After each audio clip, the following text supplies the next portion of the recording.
सहनौ भुनक्तु सह वीर्यं करवावहै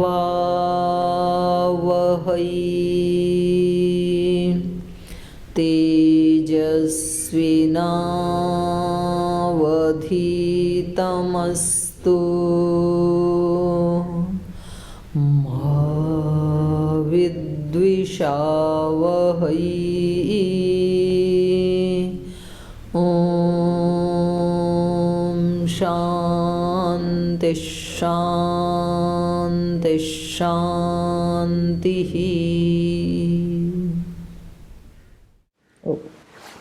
सूत्र पाठ। द्वितीयोऽध्यायः प्रथमार्गः। समान् अनेक धर्माध्यवसायात् अंतर्धर्माध्यवसायात् वा संशयः न संशयः। विप्रतिपत्त्य अव्यवस्था अध्यवसायाच्च विप्रतिपत्तौ च संप्रतिपत्तेः अव्यवस्था आत्मनि व्यवस्थितत्वाच्च अव्यवस्थायाः तथा अत्यंत संशयात् तद्धर्मसाधत्योपपत्तेः यथोक्त अध्यवसायादेव तद विशेषापेक्षात् संशये न संशयो न अत्यंत संशयो वा। यत्र संशयात् तत्रैवम् उत्तरोत्तर प्रसंगः। प्रत्यक्षादीनाम् अप्रमाण्यं त्रयकाल सिद्धेः पूर्वं हि प्रमाण सिद्धौ नेन्द्रियार्थ सन्निकर्षात् प्रत्यक्षोत्पत्तिः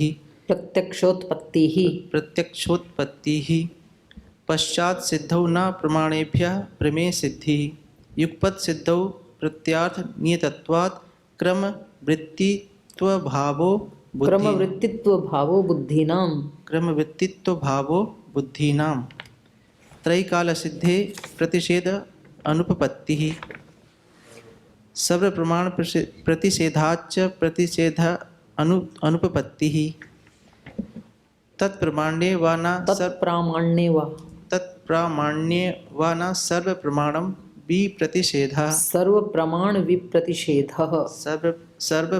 विप्रतिषेधः त्रैकाल्य अप्रतिषेधाश्च त्रैकाल्य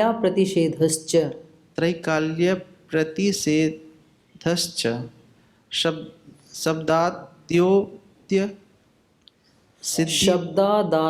सिद्धिवत् तत्सिद्धेः। देखो, जब संहिता में पढ़ते हो ना, तब आपको संधि विच्छेद करके बोलना नहीं चाहिए, तब नहीं बोल सकते। संहिता में पद पाठ में कर सकते हैं, तो यहाँ तो ऐसे ही बोला जाएगा, शब्दादातोद्य सिद्धिवत् तत्सिद्धेः।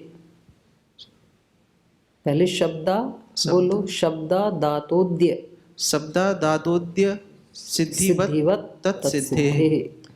प्रमेयता च तुला प्रमाण्यवत् प्रमाणतः सिद्धेः प्रमाणानां प्रामाण्यतर सिद्धि प्रसंगः तत् प्रमाणतः सिद्धेः। दोबारा बोलो इसको। प्रमाणतः सिद्धेः प्रमाणानां प्रमाणान्तर सिद्धि प्रसंगः प्रमाणान्तर सिद्धि प्रसंगः तद्विनिवृत्तेर्वा प्रमाण सिद्धिवत् प्रमेय सिद्धिः न प्रदीप प्रकाश सिद्धिवत् तत्सिद्धेः प्रत्यक्ष लक्षण छोड़ दिया क्या? बोलो। प्रत्यक्ष लक्षण अनुपपत्तिर समग्र वचनात् नहीं, एक छोड़ दिया ना आपने, क्वचिन निवृत्ति दर्शनात्, ये बोल दिया क्या? क्वचिन निवृत्ति दर्शनाद निवृत्ति दर्शनाच क्वचिद अनेकांतः, इसमें दिया नहीं है शायद। क्या पुस्तक में? हाँ, ये जो सूत्र पाठ वाली पुस्तक है छूट गया। आगे चलो। न आत्ममनसो सन्निकर्ष भावे सन्निकर्षाभावे प्रत्यक्षोत्पत्तिः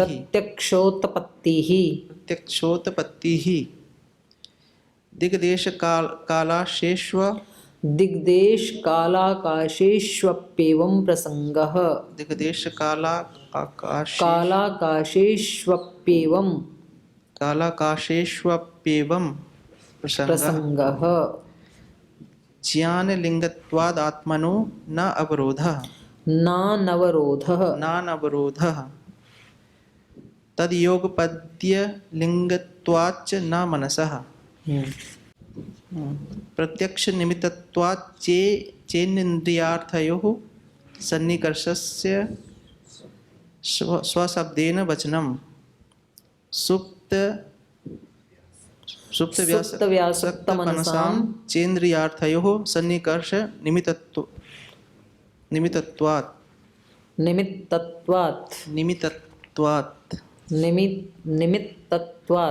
निमित्तत्वात् फटाफट बोलो। चैपपदेशो ज्ञान विशेषाणां व्याहतत्वाद हेतुः नार्थ विशेष प्राबल्यात् प्रत्यक्षमनुमानम् एकदेश ग्रहणाद् उपलब्धेः से मत बोलो। ग्रहणाद् उपलब्धेः न प्रत्यक्षेण तावदप्य उपलम्भात् न चैकदेशोपलब्धिर् उपलब्धरवयवी सद्भावात् साध्यत्वाद् अवयविनी संदेहः साध्यत्वाद् अवयविनी संदेहः सर्वग्रहणम् अवयव्य असिद्धिः सर्वग्रहणम् अवयव्य जैसे इसमें है ना वैसे ही बोलो, है ना। सर्वाग्रहणम् अवयव्य सिद्धेः सेनावद् धारणाकर्षणोपपत्तेश्च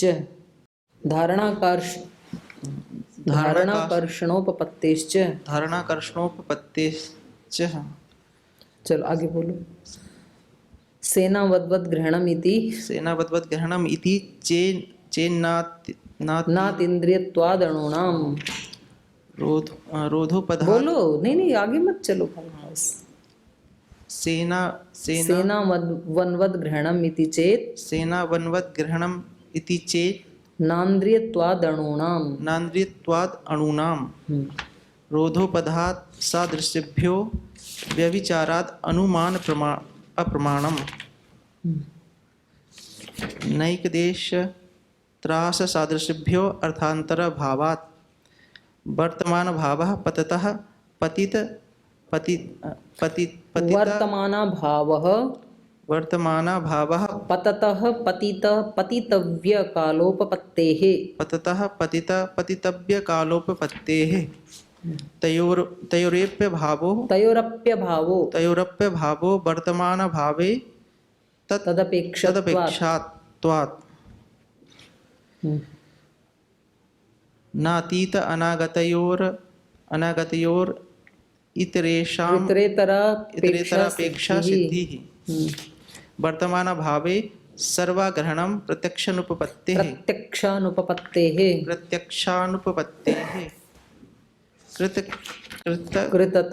कृतता कर्तव्योपपत्तेस्तु उभयथा ग्रहणम् कृततोपपत्तेस्तु उभयथा ग्रहणम् अत्यंत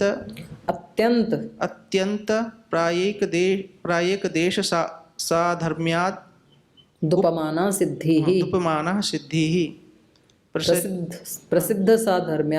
प्रसिद्ध साधर्म्यात् दुपमाना सिद्धिर यथोक्त दोषानुपपत्तिः प्रत्यक्षेण अप्रत्यक्ष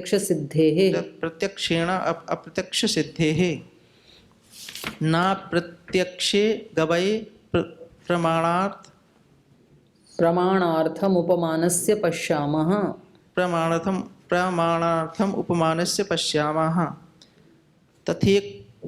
तथेत्युपसंहारादुपमान सिद्धेर्न विशेषः। तथेक्तोपसंहारात् उपमान सिद्धिर्नावशेषः। शब्द अनुमान शब्दोनुमानम अर्थस्य अनुपलब्धेर रनुमेयत्वात् उपलब्धेरद्विप्रवृत्तित्वात् संबंधाच्च आप्तोपदेश सामर्थ्यात् शब्दार्थ प्रत्ययः अर्थ संप्रत्ययः पूर्णप्रदाह पाटन अनुपलब्धेश्च संबंधाभावः शब्दार्थ व्यवस्थानात् प्रतिषेधः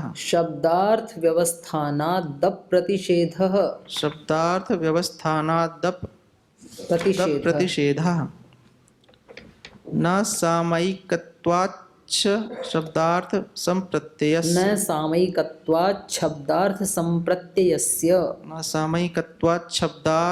संप्रत्ययस्य जाति विशेषे च नियतात् तत्प्रामाण्यम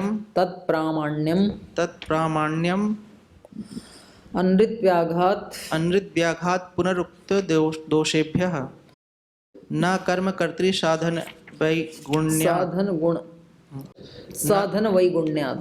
न कर्मकर्तृ साधन वैगुण्यात्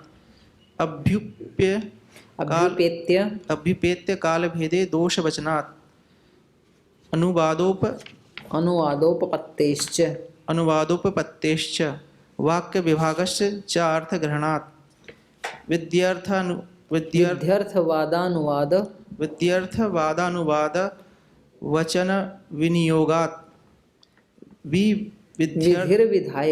विधिर्विधायकः स्तुतिर्निंदा परकृतिः पुराकल्प इत्यर्थवादः विधिविहितस्य अनुवचनम अनुवादः विहितस्यानुवचनम अनुवादः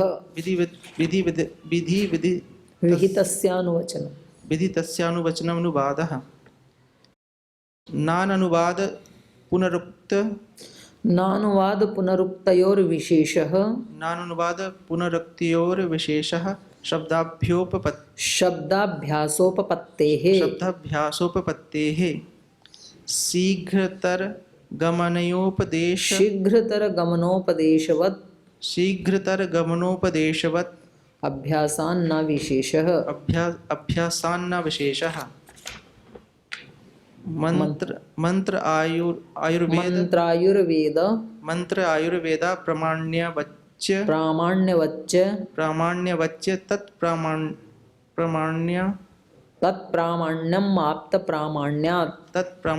आप्त प्रामाण्यात्। देखो 30 नंबर का ये आएगा आपका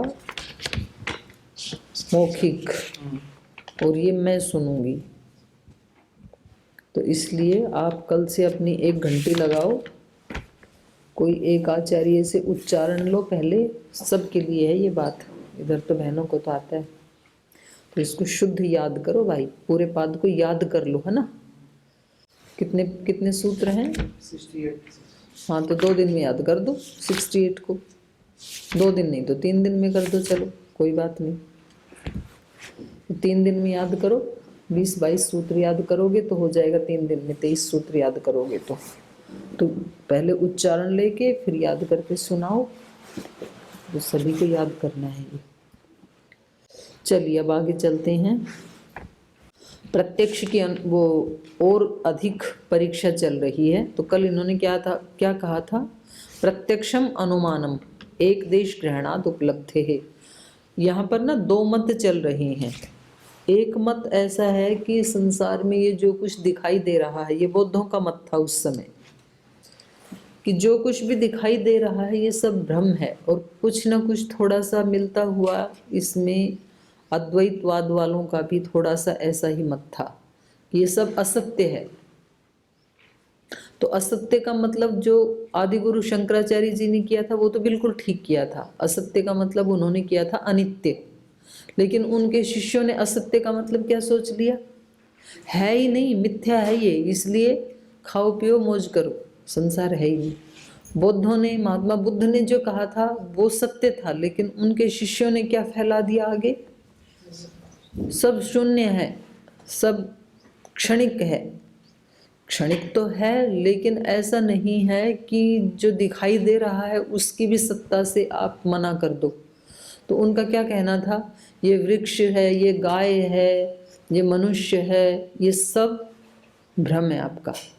ये सब क्या है, परमाणु है ये सब। अब परमाणु दिखाई कैसे देंगे, उनसे कोई पूछे तो। परमाणु जो है ही परम अणु, तो वो तो इंद्रिय से देखा नहीं जा सकता ना, अतीन्द्रिय है वो तो। जो दिखाई दे रहा है वो परमाणु नहीं है, बल्कि क्या है, परमाणुओं का संघात। और परमाणुओं का संघात एक आइडेंटिटी के रूप में है, एक अवयवी के रूप में है। अब ऐसे देखें तो घड़ा क्या है, मिट्टी के परमाणुओं का संघात ही है, लेकिन वो एक अलग आइडेंटिटी है कि ये घड़ा है, ये सुराही नहीं है, ये सकोरा नहीं है, ये चिल्म नहीं है। तो एक अवयवी है, अवयवी के बिना जगत का व्यवहार नहीं चल सकता है। तो ये दो मत यहाँ पर चल रहे हैं। पूर्व पक्षी का कहना है कि जो आपको, पहले तो इन्होंने प्रत्यक्ष का ही खंडन किया कि जो आपको वृक्ष दिखाई दे रहा है, तो पूरा वृक्ष तो दिखता नहीं है, चारों तरफ से सामने का भाग दिखाई देता है, तो उससे आप अनुमान कर लेते हो कि ये पूरा वृक्ष है। तो ये तो अनुमान में भी ऐसे ही होता है, धूम को देख के अग्नि का ज्ञान हो जाता है कि अग्नि है। तो प्रत्यक्ष और अनुमान में कोई भेद ही नहीं है, तो प्रत्यक्ष प्रमाण को क्यों मानना, अनुमान को ही मानो, ये इनका कहना था। तो इन्होंने, भाष्यकार ने इसका परिहार किया और फिर 32 नंबर सूत्र में उसी की भाषा में ही आंसर दे रहे। सूत्रकार, भाष्यकार ने खंडन कर दिया कि ये अनुमान नहीं प्रत्यक्ष ही है। अब सूत्रकार दूसरे ढंग से खंडन कर रहे हैं पूर्व पक्षी का। वे कह रहे हैं प्रत्यक्षेण यावत तावत अपि उपलम्भात। मतलब इन्होंने जो ऊपर कहा था 172 पेज पे पहली पंक्ति पढ़ रही हूँ पहले में, एक देश ग्रहणम आश्रित्य, एक देश के ग्रहण का आश्रय लेकर के प्रत्यक्षस्य अनुमानत्वम उपपद्यते, उपपाद्यते नहीं है ये उपपद्यते है ना, काट देना उसको। एक देश का तो ग्रहण हो रहा है, ये तो पूर्व पक्षी भी मान रहा है, सामने वाले का तो ग्रहण हो रहा है। तो उस एक देश के ग्रहण का आश्रय लेकर के प्रत्यक्षस्य अनुमानत्वम उपपाद्यते, प्रत्यक्ष को अनुमान की उपपत्ति हो रही है, ऐसा आपका कथन है। ये जो प्रत्यक्ष जिसको आप कह रहे हो ये क्या है, अनुमान। तो ये जो आपका कथन है तच्च न, ये आपका कथन ठीक नहीं है, क्योंकि जो एक देश की उपलब्धि हो रही है, ग्रहण हो रहा है, वो भी अनुमान नहीं है बल्कि प्रत्यक्ष ही है। तो उसके लिए कह रहे हैं तच्च न। क्यों, यावत तावत अपि उपलम्भात प्रत्यक्षेण। चलो माना हमें पूरा वृक्ष नहीं दिख रहा है, पर जो केवल सामने का दिख रहा है उतना तो प्रत्यक्ष है ना। यावत तावत अपि उपलम्भात, जितना भी दिख रहा है वो तो प्रत्यक्षेण, वो तो प्रत्यक्ष से ही दिख रहा है, अनुमान से नहीं दिख रहा ना वो तो उसको तो अनुमान नहीं ही कह सकते आप।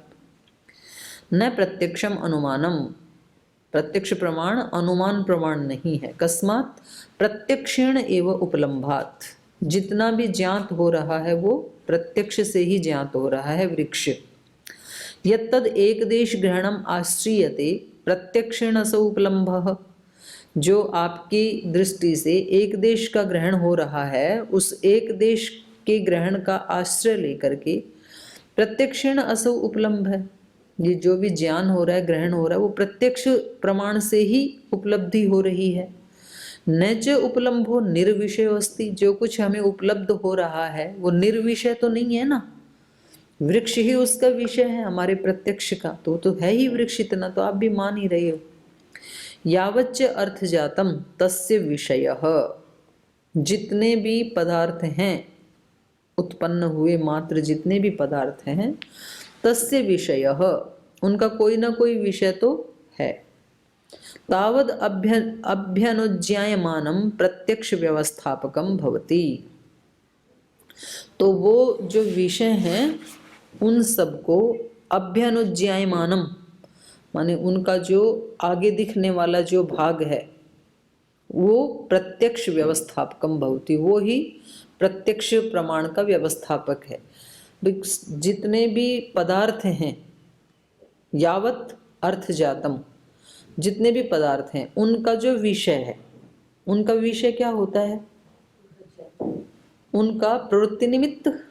जितने भी पदार्थ हैं, जैसे वृक्ष एक पदार्थ है, गो एक पदार्थ है, तो उसका विषय क्या? गो का गोत्व, वृक्ष का वृक्षत्व। वो तस्य विषय तावद अभ्यनुज्ञायमानम, तो जितना भी वो एक साइड से दिख रहा है, पूर्व पक्षी का ये कहना है, तो बोले जितना भी दिख रहा है ना वही प्रत्यक्ष व्यवस्थापकम भवति, वही प्रत्यक्ष का व्यवस्थापक होता है, उसी को प्रत्यक्ष प्रमाण कहते हैं। किम पुनः ततो अन्यत अर्थ जातम, तो कह रहे हैं कि ये जो दिखने वाले पदार्थ हैं तो ये अवयवों से भिन्न मतलब दूसरा और क्या पदार्थ हो सकता है? किम पुनः ततो अन्यत अर्थ जातम, तो कह रहे हैं ये दो हो सकते हैं, अवयवी समुदायो वा। भाई जो भी हमें दिख रहा है, जो भी भिन्न भिन्न पदार्थ दिख रहे हैं, तो इनका विषय क्या है, इनको क्या कहेंगे? तो कह रहे हैं या तो अवयवी कहेंगे या तो समुदाय कहेंगे। एक पक्ष में अवयवी कहेंगे उसको, दूसरे पक्ष में अवयवों का समुदाय कहेंगे। न चैक देश ग्रहणम अनुमानम भावयितुम शक्यम हेत्वा भावात इति, तो ये जो एक देश का ग्रहण हो रहा है, एक देश ग्रहणम अनुमानम न भावयितुम शक्यम, इस एक देश को आप अनुमान नहीं बना सकते हो। क्यों? हेत्वा भावात, हेतु का अभाव होने से। क्योंकि इसके साथ तो इन प्रत्यक्ष तो हो सकता है, क्या हेतु है? इंद्रिय और अर्थ का सन्निकर्ष हो रहा है, ये हेतु है। लेकिन अनुमान का तो कोई हेतु नहीं है आपके पास कि ये अनुमान है। क्योंकि अनुमान क्या होता है? प्रत्यक्ष पूर्वक होता है। तो जब प्रत्यक्ष को ही नहीं मान ले तो अनुमान तो हो ही नहीं सकता है। अन्यथापि च प्रत्यक्षस्य न अनुमानत्व प्रसंगः तत्पूर्वकत्वात्, उसी बात को कह रहे हैं। कह रहे हैं अन्यथापि, एक और दृष्टि से भी, प्रत्यक्षस्य प्रत्यक्ष प्रमाण के नानुमानत्व प्रसंगः, अनुमान प्रसंग नहीं हो सकता। प्रत्यक्ष प्रमाण को आप अनुमान नहीं कह सकते हैं। क्यों नहीं कह सकते? क्या हेतु है? तत्पूर्वकत्वात्, अनुमान तो प्रत्यक्ष पूर्वक होता है। तत्पूर्वकात् माने प्रत्यक्ष पूर्वकत्वात्। प्रत्यक्ष पूर्वकम, पीछे से सूत्र बोलो। अनुमान किसे कहते हैं? प्रथम अध्याय से बोलो सूत्र।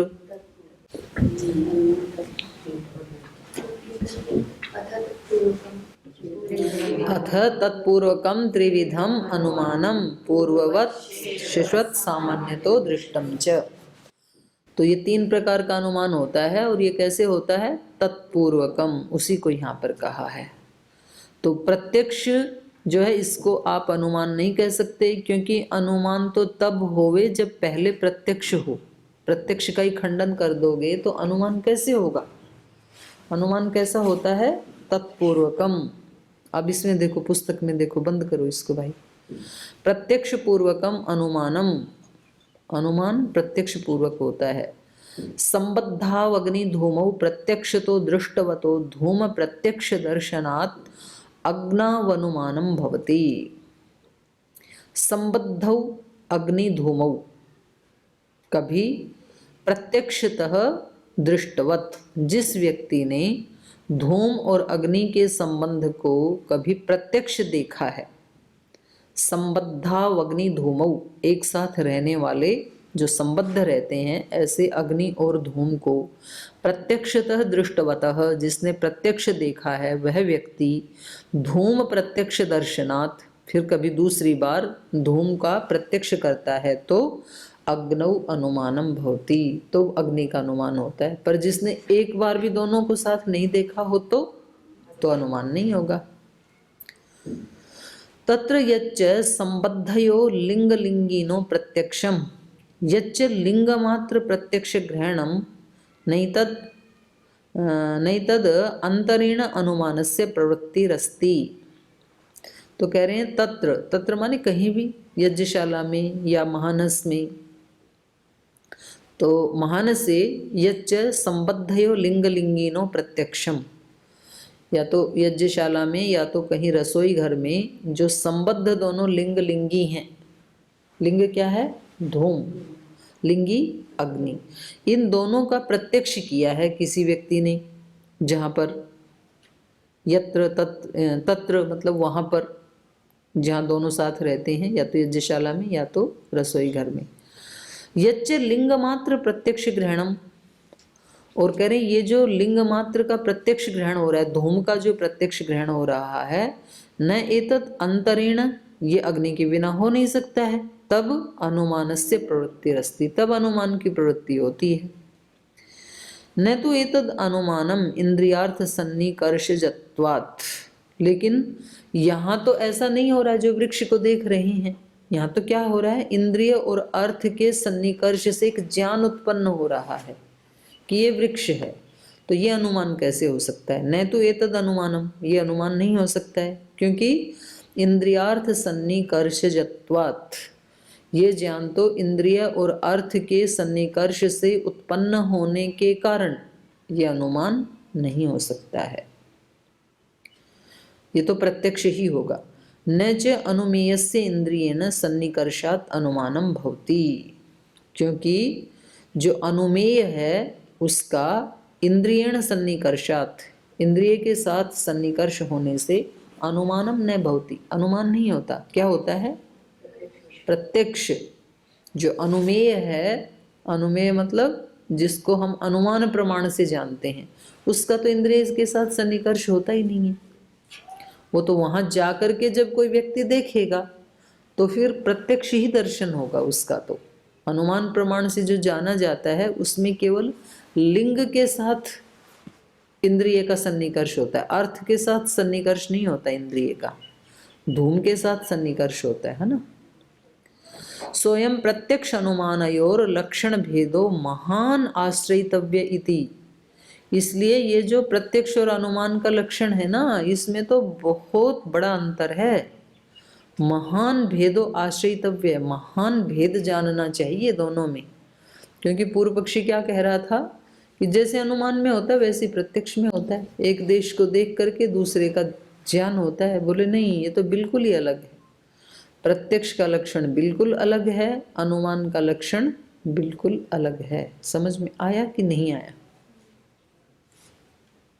प्रत्यक्ष का लक्षण क्या है? इंद्रिय और अर्थ के सन्निकर्ष से उत्पन्न होने वाला ज्ञान। अनुमान का लक्षण क्या है? तत्पूर्वकम अनुमानम, प्रत्यक्ष पूर्वक अनुमान होता है। तो दोनों का लक्षण भिन्न है कि नहीं है? प्रत्यक्ष में भी तो एक अव्यवहार तो ग्रहण होता है सामने, बस वही तो इसने बोला आप वाली बात ही तो। और अनुमान में भी होता है कि एक अव्यवहार। अनुमान में कैसे ये हुआ? आपको एक ग्रहण होता है, एक धूम दिखा आपको, तो वो सुनो सुनो सुनो, अनुमेय क्या है आपके लिए? अनुमेय क्या है? अनुमेय उसको कहते हैं जिसको अनुमान प्रमाण से जानना है। तो अनुमेय क्या है? अग्नि का आपकी दृष्टि के साथ सन्निकर्ष हुआ है क्या? तो आपने कैसे कह दिया पहाड़ पे अग्नि है? उसका जो अवयव धुआं था उसके साथ वो लिंग है ना। अनुमेय क्या है? अग्नि। अग्नि है। तो अग्नि के साथ तो इंद्रिय का सन्निकर्ष हुआ नहीं, तो आप कैसे कह सकते हैं वहां? क्योंकि आपने कभी अग्नि और धूम को इन आंखों से सामने देखा है, या तो यज्ञशाला में देखा होगा या तो किचन में देखा होगा। तो पहले प्रत्यक्ष है आपके सामने कि हमने देखा है यज्ञशाला में या तो रसोई घर में कि अग्नि होती है तभी धूम होता है, अग्नि के बिना धुआं होता नहीं है।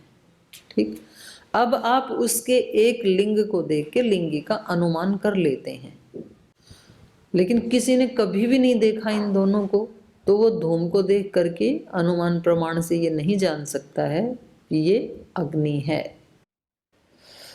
और प्रत्यक्ष में क्या होता है? इंद्रिय और अर्थ का सन्निकर्ष होता है। पहले आपकी चक्षु इंद्रिय का अग्नि और धूम दोनों के साथ सन्निकर्ष हुआ है कभी, तो अब तत्पूर्वकम, वो प्रत्यक्ष पूर्व में है जिसके, ऐसा होता है अनुमान। ठीक।